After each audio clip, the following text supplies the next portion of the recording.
Tervetuloa seuraamaan tämän päivän uutiskatsausta.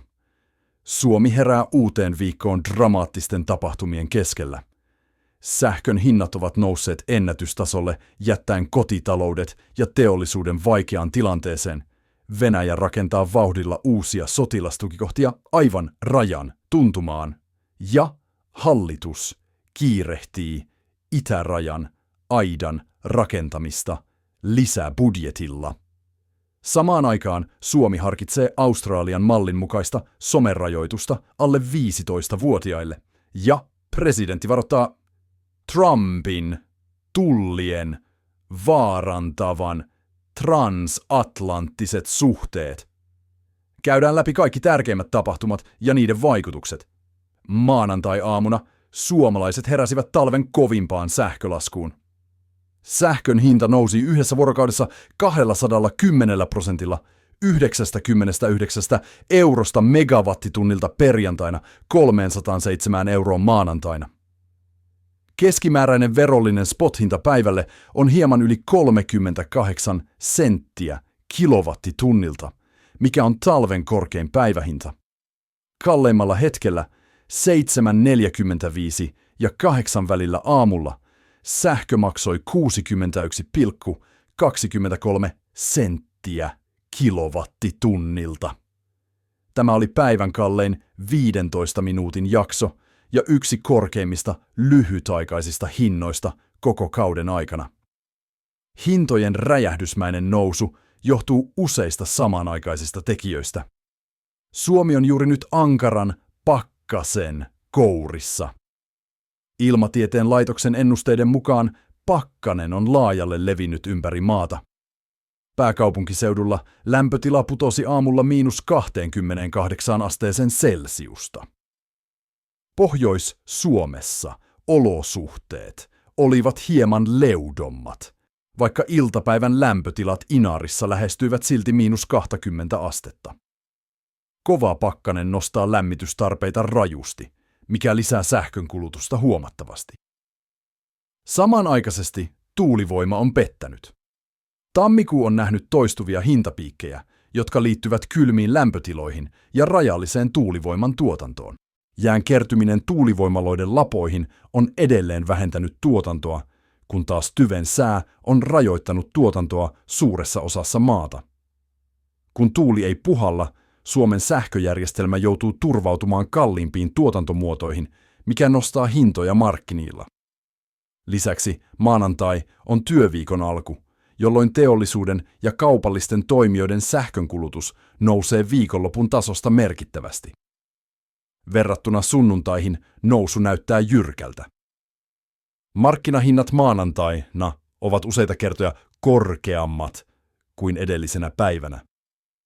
7 jälkeen aamulla hinta nousee nopeasti kohti 50 senttiä kilowattitunnilta ja pysyy lähellä tätä tasoa varhaiseen iltaan asti.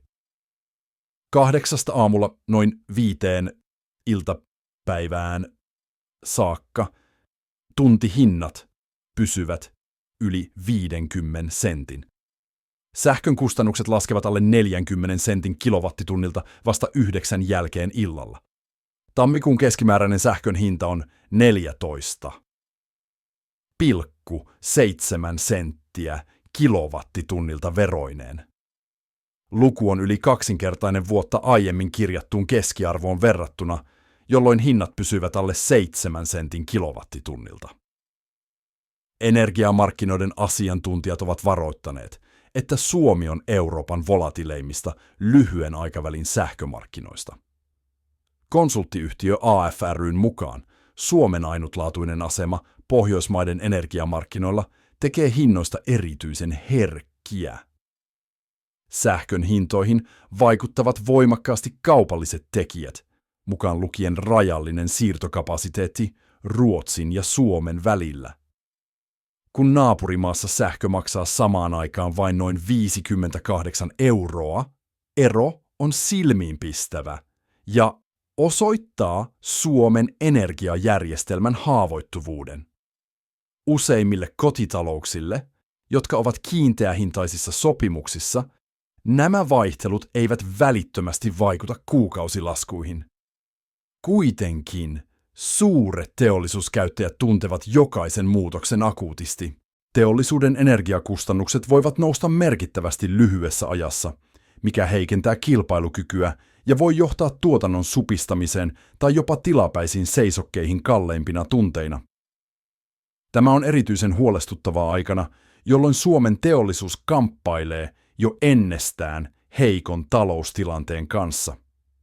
Historiallisesti tarkasteltuna tämä ei ole yksittäinen tapaus. Joulukuussa 2023 Suomen sähkön hinnat saavuttivat ennätykselliset 10 senttiä kilowattitunnilta. Hälyttävä trendi, kun otetaan huomioon, että vain 6 vuotta aiemmin ne olivat laskeneet jopa 6 senttiin joulukuussa 2017.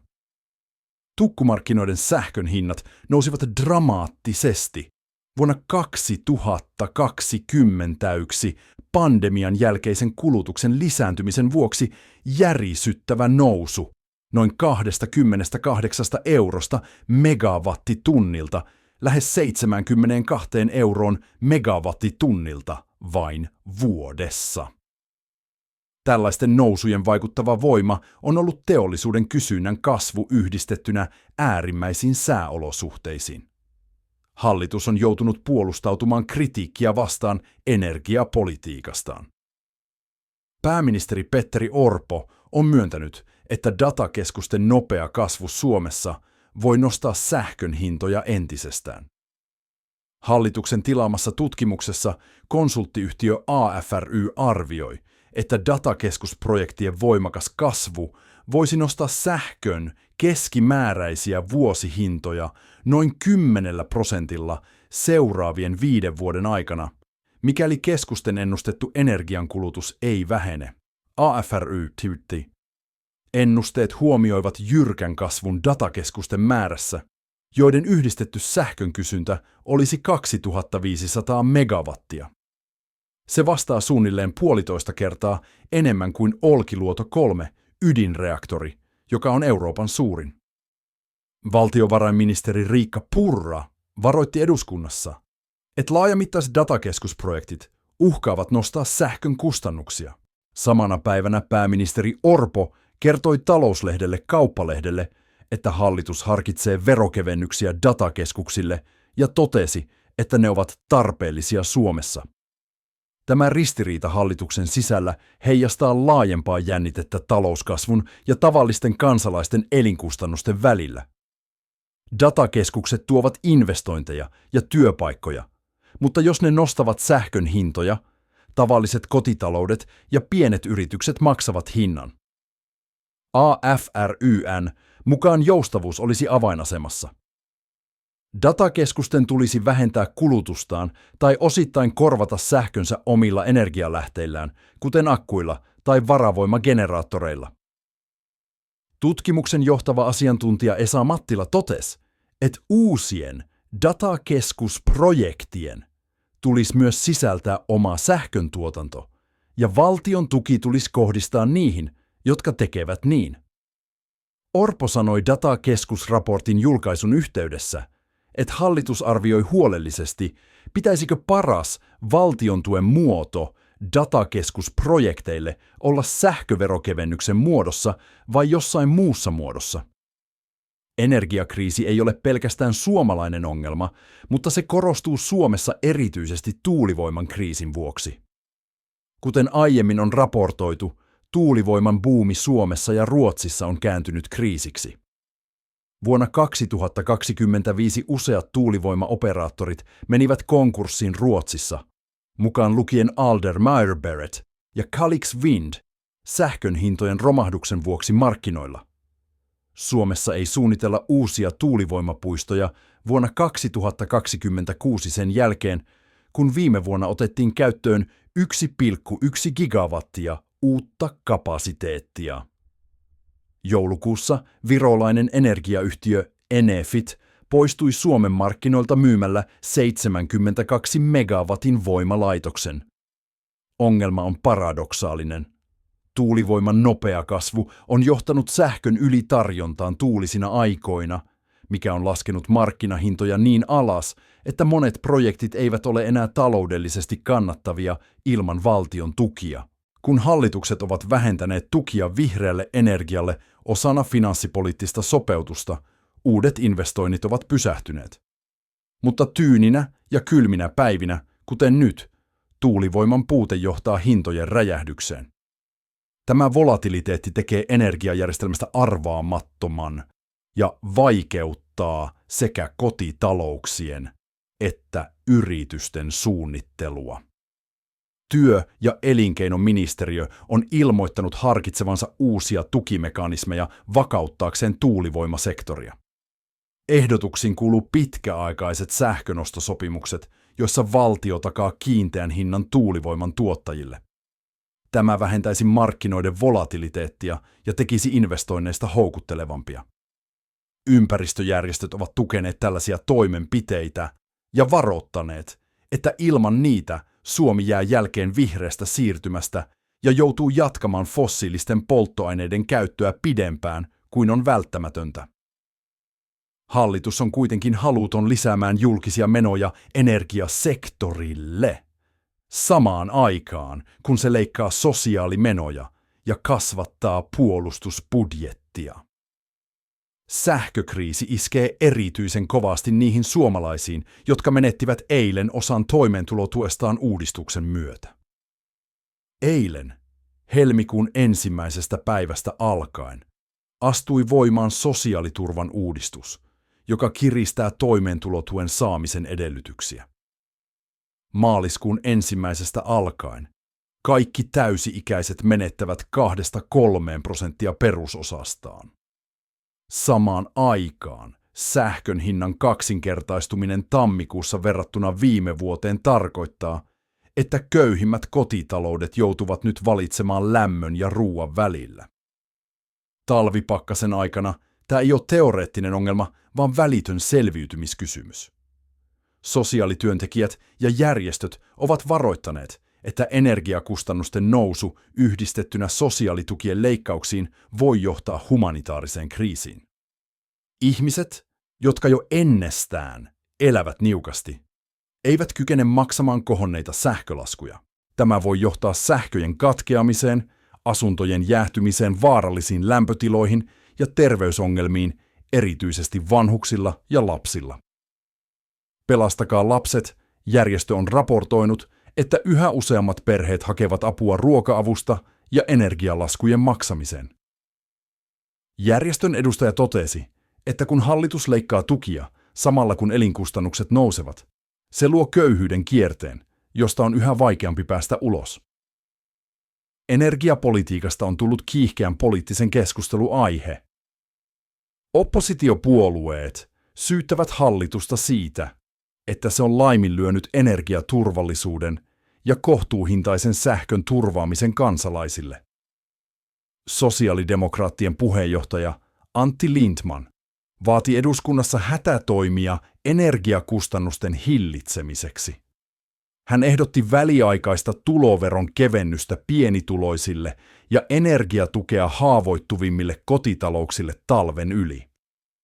Lindtman totesi, että on moraalitonta leikata toimeentulotuesta, samalla kun hallitus sallii energiayhtiöiden ja datakeskusten nostaa hintoja kestämättömälle tasolle. Vihreiden energiapoliittinen asiantuntija vaati kiireellistä investointiohjelmaa energiatehokkuuteen ja hajautettuun uusiutuvan energiaan. Torosti Mingsain forsti, että aurinkopaneelit, lämpöpumput ja paikallinen energiatuotanto voisivat vähentää kotitalouksien riippuvuutta markkinoiden heilahteluista. Vihreät ovat ehdottaneet valtion tukemaa ohjelmaa, jossa pienituloiset kotitaloudet saisivat ilmaisia aurinkopaneeleja ja energiatehokkuusremontteja. Tällainen ohjelma maksaisi satoja miljoonia euroja, mutta se vähentäisi pitkällä aikavälillä energiaköyhyyttä ja hiilipäästöjä. Hallitus on kuitenkin torjunut nämä ehdotukset vedoten budjettirajoitteisiin. Valtiovarainministeri Purra totesi, että Suomella ei ole varaa uusiin tukiohjelmiin tilanteessa, jossa julkinen velka on jo liian korkea. Hän korosti, että paras tapa auttaa kansalaisia on vahvistaa taloutta ja luoda työpaikkoja, ei jakaa lisää tukia. Tämä retoriikka kuitenkin tuntuu ontolta niille tuhansille suomalaisille, jotka eivät pysty maksamaan sähkölaskujaan tänä talvena.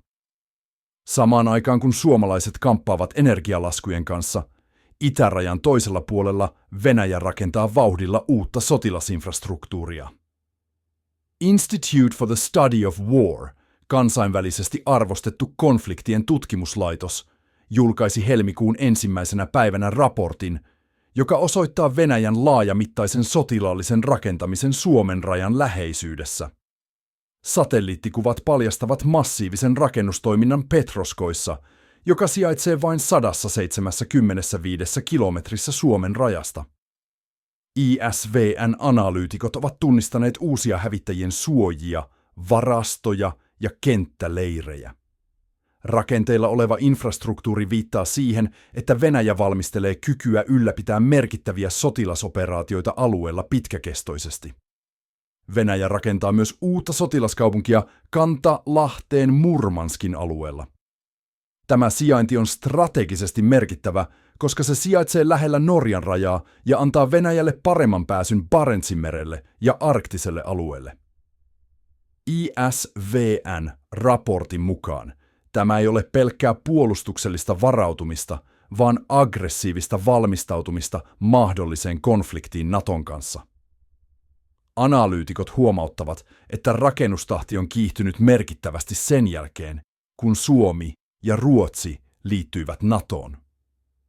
Venäjän sotilaalliset suunnittelijat näkevät Suomen jäsenyyden uhkana, koska se asettaa NATOn joukot hyvin lähelle Venäjän kriittistä sotilasinfrastruktuuria Kuolan niemimaalla ja Pietari-alueella. Kuolan niemimaalla sijaitsee Venäjän pohjoisen laivaston pääkukohta ja merkittävä osa Venäjän strategisista ydinaseista sukellusveneissä. Suomen puolustusministeri Antti Häkkänen kommentoi raporttia ja totesi, että Suomen puolustusvoimat seuraavat tilannetta tarkasti. Hän korosti, että Venäjän toimet vahvistavat Suomen päätöksen oikeellisuuden liittyä NATOon ja investoida voimakkaasti omaan puolustukseen. Häkkänen totesi, että NATO-jäsenyys ei yksinään riitä, vaan Suomen on oltava kykenevä puolustamaan omaa aluettaan ja osallistumaan allianssin kollektiiviseen puolustukseen. Tämä vaatii jatkuvia investointeja kalustoon, infrastruktuuriin ja henkilöstöön. Presidentti Alexander Stubb on todennut useaan otteeseen, että Suomi ei pelkää Venäjän uhkia, mutta että valppaus on välttämätöntä. Hän sanoi tammikuun lopulla, että Venäjän hybridioperaatiot ja sotilaalliset liikkeet ovat osa laajempaa strategiaa testata NATOn vasteaikaa ja yhtenäisyyttä. Stubb korosti, että NATOn 5. artikla on vahva turvatakuu, mutta että sen uskottavuus riippuu jäsenmaiden kyvystä ja tahdosta puolustaa toisiaan. Suomi on osoittanut sitoutumisensa kasvattamalla puolustusbudjettiaan 3 miljardia euroon vuodelle 2026, mikä on 6-kertainen lisäys edelliseen vuoteen verrattuna. Tämä sotilaallinen uhka ei ole abstraktio. Suomen kansalaiset näkevät sen joka päivä uutisissa ja tuntevat sen rajojen läheisyydessä asuvien ihmisten tarinoissa. Raja-alueiden asukkaat raportoivat lisääntyneestä lentoliikennestä, kun venäläiset sotilaskoneet lentävät yhä lähempänä Suomen ilmatilaa. Vaikka varsinaisia loukkauksia ei ole tapahtunut, provokatiivinen käytös on jatkuvaa. Suomen ilmavoimat ovat joutuneet nostamaan hävittäjiä tunnistamaan ja tarkastamaan venäläisiä koneita useita kertoja viikossa. Nämä niin sanotut QRA-lennot, Quick Reaction Alert, maksavat miljoonia euroja vuosittain ja kuluttavat kalustoa ja henkilöstöä. Maavoimien tasolla tilanne on yhtä jännittynyt. Suomen raja Venäjän kanssa on 1240 kilometriä pitkä, ja sen valvominen on valtava logistinen haaste. Hallitus on päättänyt nopeuttaa raja-aidan rakentamista merkittävästi. Helmikuun 1. päivänä hallitus esitteli lisäbudjettiehdotuksen, joka sisältää 74 miljoonaa euroa raja-aidan nopeuttamiseen. Alkuperäinen suunnitelma oli rakentaa 200 kilometriä aitaa vaiheittain, mutta uusi päätös siirtää 2027 suunniteltuja varoja eteenpäin, jotta rakentaminen voidaan valmistaa aiemmin. Lisäksi 12 miljoonaa euroa varataan Rajavartiolaitoksen ylityömaksuihin, asumiseen ja uusiin ajoneuvoihin. Rajavartiolaitoksen henkilöstö on ollut äärimmäisen kuormittunut sen jälkeen, kun raja suljettiin marraskuussa 2023 Venäjän instrumentalisoidun maahanmuuton vuoksi. Tuolloin tuhansia turvapaikanhakijoita saapui äkillisesti itärajalle venäläisten viranomaisten organisoimana. Venäjä käytti ihmisiä hybridiaseena yrittäessään horjuttaa Suomen yhteiskuntaa ja painostaa hallitusta. Rajan ylityspaikat ovat pysyneet suljettuina siitä lähtien, eikä avaamisen aikataulusta ole tietoa. Hallituksen mukaan raja avataan vain silloin, kun on varmuus siitä, että Venäjä ei enää käytä maahanmuuttoa aseena. Käytännössä tämä tarkoittaa, että raja voi pysyä suljettuna vielä vuosia.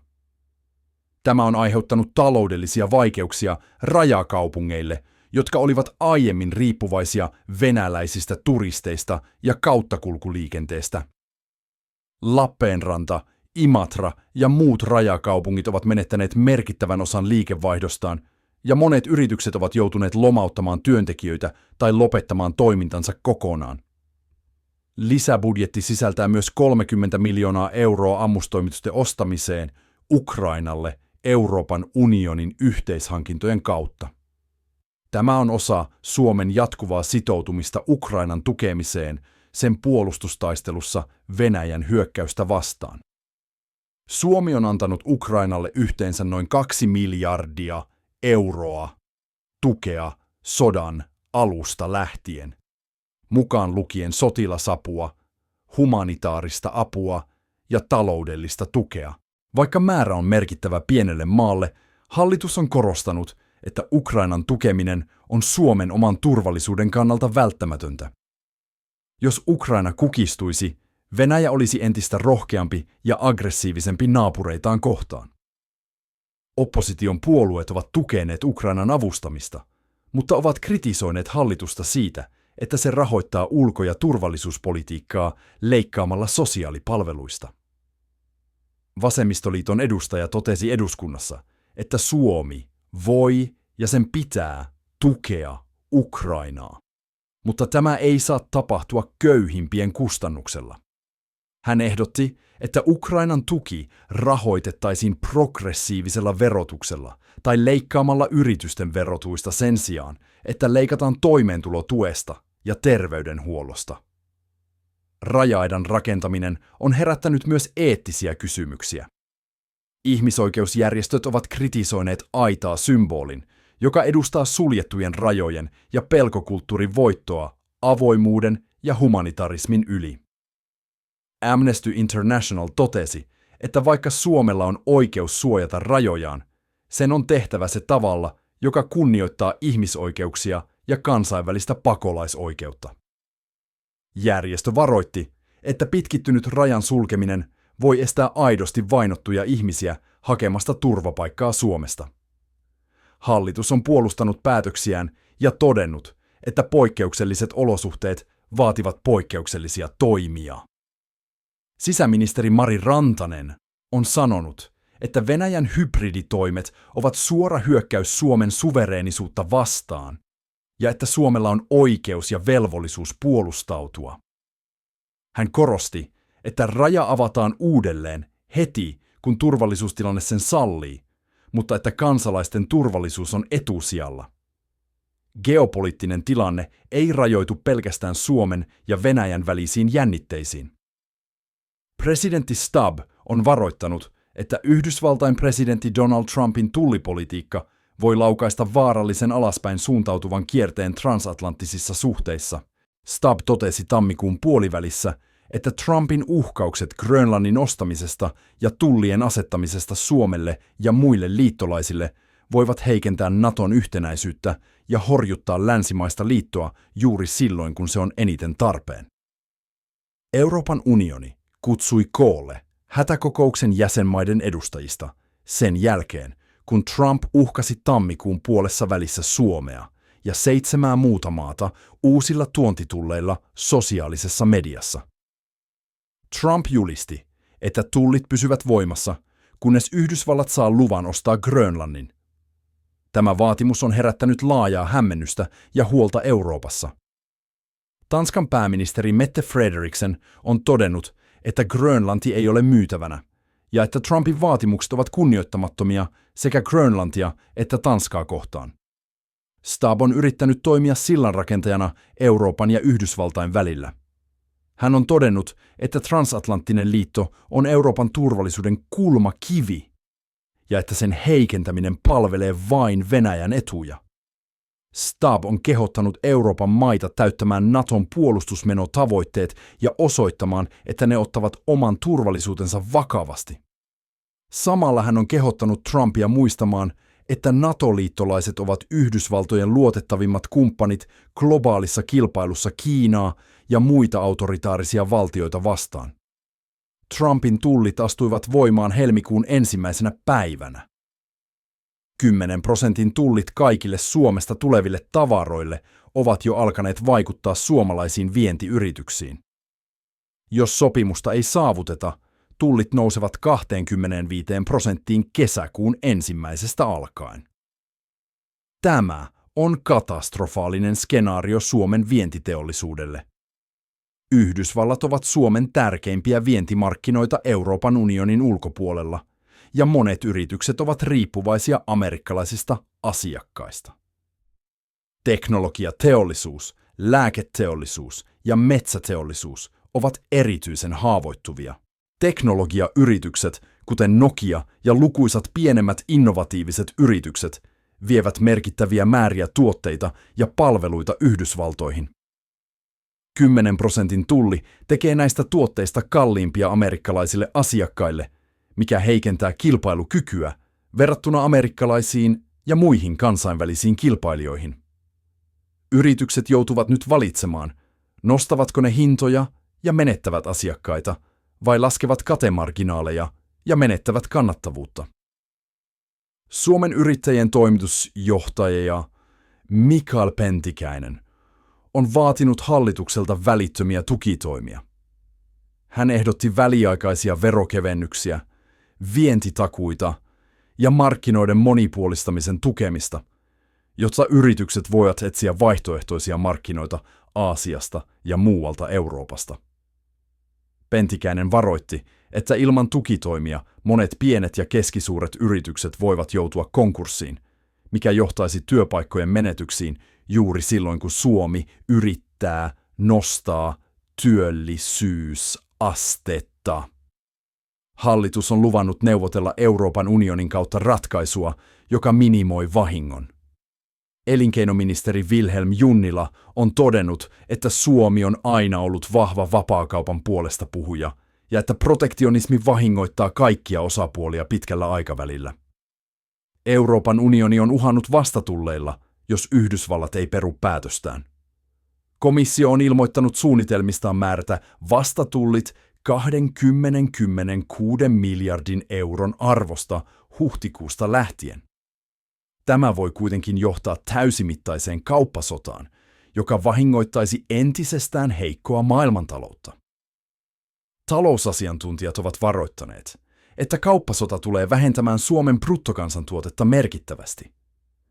Etlan arvion mukaan tullit voivat vähentää Suomen bruttokansantuotetta 0,5–1,6%, jos kaikki Yhdysvaltain ehdottamat tullit pannaan täytäntöön ja muut maat vastaavat omilla tulleillaan.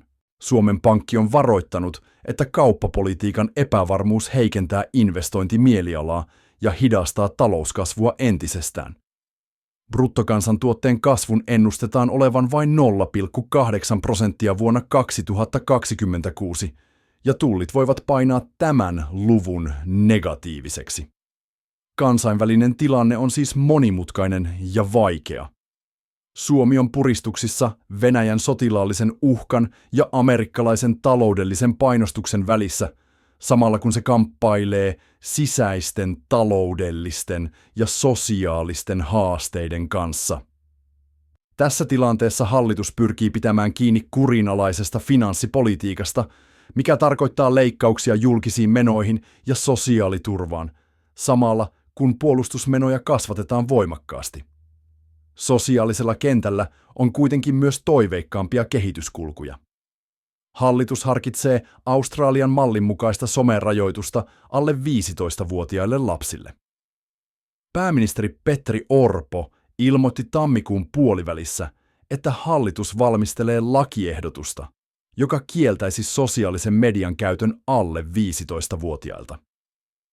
Tämä seuraa Australian esimerkkiä, jossa vastaava laki astui voimaan joulukuun 10. päivältä 2025. Australian malli on herättänyt kansainvälistä huomiota ja keskustelua.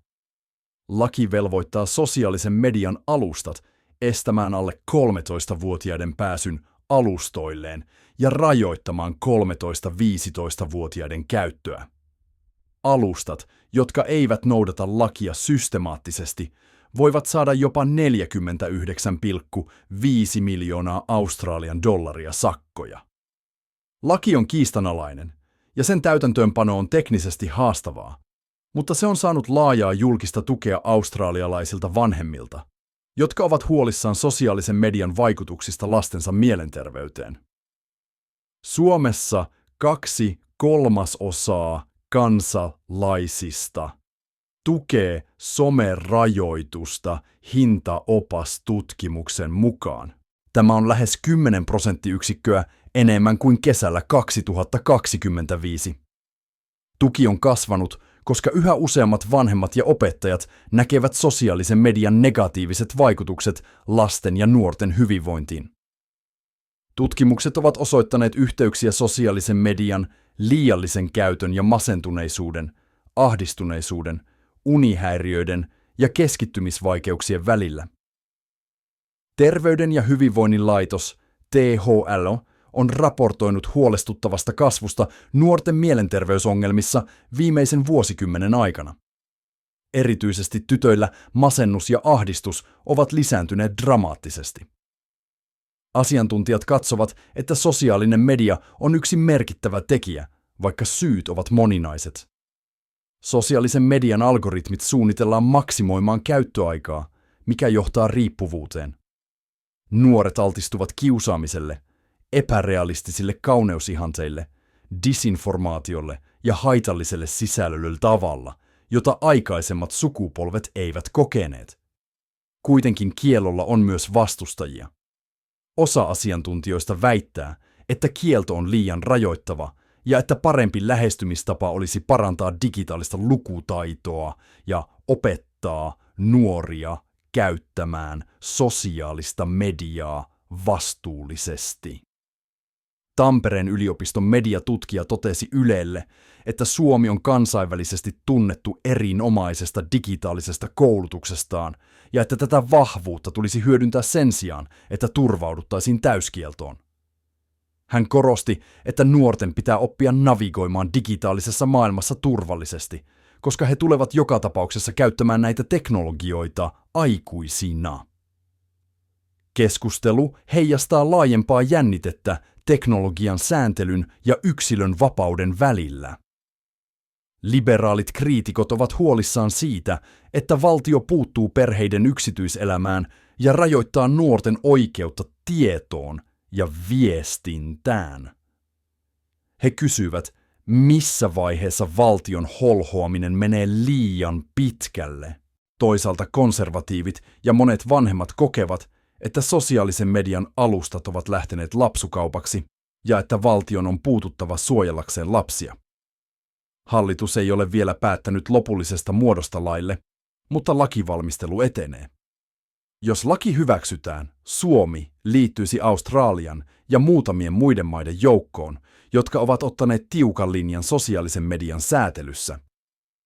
Toimeenpano tulee olemaan haastavaa, koska ikärajojen valvominen verkossa on teknisesti vaikeaa. Alustat voivat vaatia käyttäjiä todistamaan ikänsä henkilöllisyystodistuksilla, mutta tämä herättää huolia yksityisyyden suojasta ja tietoturvasta. Teknologiayritykset ovat jo ilmaisseet vastalauseensa. Meta, TikTok ja muut suuret alustat ovat varoittaneet, että tiukat ikärajoitukset voivat vaarantaa käyttäjien yksityisyyden ja johtaa massiiviseen henkilökohtaisten tietojen keräämiseen. Ne ovat myös kyseenalaistaneet, ovatko hallitukset oikealla tiellä, ja ehdottaneet sen sijaan, että vanhemmat ottavat enemmän vastuuta lastensa verkkokäyttäytymisestä valvontatyökalujen ja rajoitusten avulla. Keskustelu jatkuu, ja lopullinen päätös tehdään todennäköisesti kuluvan vuoden aikana. Samaan aikaan kotien arjessa vanhemmat kamppailevat sen kanssa, miten rajoittaa lastensa ruutuaikaa ja suojata heitä verkon haitallisilta vaikutuksilta. Monet perheet ovat jo ottaneet käyttöön omat sääntönsä, kuten ruutuaikojen rajoittamisen ja puhelimien kieltämisen makuuhuoneissa. Nämä yksittäiset toimet ovat tärkeitä, mutta monet kokevat, että tarvitaan myös yhteiskunnallista ja sääntelypohjaista vastausta ongelmaan. Kun katsotaan kaikkia päivän tapahtumia kokonaisuutena, näkyy kuva maasta, joka kamppailee useiden samanaikaisten kriisien kanssa. Energian hintojen räjähtäminen, Venäjän sotilaallinen uhka, Trumpin kauppasota, sosiaaliturvan leikkaukset ja sosiaalisen median säätely ovat kaikki merkittäviä haasteita. Jokaisella niistä on syvällisiä vaikutuksia suomalaisten arkeen ja Suomen tulevaisuuteen. Hallitus väittää, että se tekee vaikeita mutta välttämättömiä päätöksiä turvatakseen Suomen pitkän aikavälin vakauden ja turvallisuuden. Pääministeri Orpo on todennut useaan otteeseen, että vastuullinen talouspolitiikka ja vahva puolustus ovat perusta, jolle hyvinvointi rakennetaan. Ilman tervettä taloutta ja turvallista ympäristöä mikään muu ei ole mahdollista. Opposition näkemys on päinvastainen. He väittävät, että leikkauspolitiikka heikentää yhteiskunnan koheesiota, lisää eriarvoisuutta ja luo sosiaalisia jännitteitä, jotka pitkällä aikavälillä heikentävät sekä taloutta että turvallisuutta. Tulevat kuukaudet näyttävät, kumpi näkemys on oikeassa. Seuraavat eduskuntavaalit pidetään huhtikuussa 2027, ja ne tulevat varmasti keskittymään näihin peruskysymyksiin. Hallitus joutuu vastaamaan äänestäjille siitä, ovatko sen politiikat parantaneet vai heikentäneet suomalaisten elämää. Oppositio saa tilaisuuden esittää vaihtoehtonsa ja vakuuttaa äänestäjät siitä, että on olemassa parempi tie. Kansainvälisellä tasolla Suomi jatkaa aktiivista roolia Euroopan unionissa ja Natossa. Suomi on sitoutunut tukemaan Ukrainaa niin kauan kuin tarpeen ja puolustamaan eurooppalaisia arvoja kansainvälisellä näyttämöllä. Presidentti Stubb on korostanut, että pienet maat voivat olla vaikutusvaltaisia, jos ne seisovat vahvasti periaatteidensa takana ja tekevät yhteistyötä liittolaisten kanssa. Suomen ääni kuuluu kansainvälisessä yhteisössä, ja maa pyrkii olemaan sillanrakentaja ja ongelmanratkaisija monimutkaisessa geopoliittisessa tilanteessa. Tavallisille suomalaisille nämä suuret kysymykset konkretisoituvat jokapäiväisessä elämässä. Sähkölasku, joka tulee postiluukusta, on muistutus energiakriisistä. Uutiset Venäjän liikkeistä rajan takana herättävät huolta turvallisuudesta. Työpaikan menetys tai lomautusuhka muistuttaa taloudellisesta epävakaudesta. Huoli lasten hyvinvoinnista verkossa on konkreettinen asia jokaiselle vanhemmalle. Suomalaiset ovat kuitenkin osoittaneet läpi historiansa kykyä sopeutua ja selviytyä vaikeista ajoista. Sisu, kansallinen sisäinen vahvuus ja sinnikkyys on edelleen olemassa. Yhteiskunta on yhtenäinen ja toimiva, demokratia on vahva ja instituutiot luotettavia. Nämä ovat voimavaroja, joihin voi tukeutua kriisien keskellä. Tulevat viikot ja kuukaudet tuovat varmasti lisää haasteita ja yllätyksiä. Energian hinnat voivat jatkaa heilahteluja talven kylmimpien viikkojen aikana. Venäjän toimet rajan takana voivat eskaloitua tai rauhoittua riippuen geopoliittisista kehityskuluista. Trumpin kauppapolitiikka voi muuttua arvaamattomasti. Hallitus joutuu tekemään lisää vaikeita päätöksiä budjetista ja prioriteeteista. Mitä tahansa tapahtuu, suomalaiset tulevat seuraamaan tilannetta tarkasti ja vaatimaan vastauksia johtajilta. Demokratiassa kansalaisilla on valta ja vastuu. Vaalit ovat lopullinen tuomio hallituksen työstä, mutta jo ennen niitä kansalaiset voivat vaikuttaa osallistumalla keskusteluun, tukemalla järjestöjä, ottamalla yhteyttä kansanedustajiin ja vaatimalla läpinäkyvyyttä ja vastuullisuutta. Näin päättyy tämän päivän katsaus Suomen tilanteeseen. Olemme käsitelleet tärkeimmät tapahtumat energiakriisistä sotilasuhkiin, kauppasodasta somerajoituksiin. Jokainen näistä aiheista ansitsee syvällistä pohdintaa ja jatkuvaa seurantaa. Jos haluat pysyä ajan tasalla näistä kriittisistä kysymyksistä ja saada asiantuntevaa analyysiä tapahtumista, muista tilata kanavamme ja laittaa ilmoitukset päälle. Vain yhdessä, informoituina ja aktiivisina kansalaisina voimme navigoida näiden haasteiden läpi ja rakentaa parempaa tulevaisuutta. Kiitos kun seurasit ja nähdään seuraavassa jaksossa.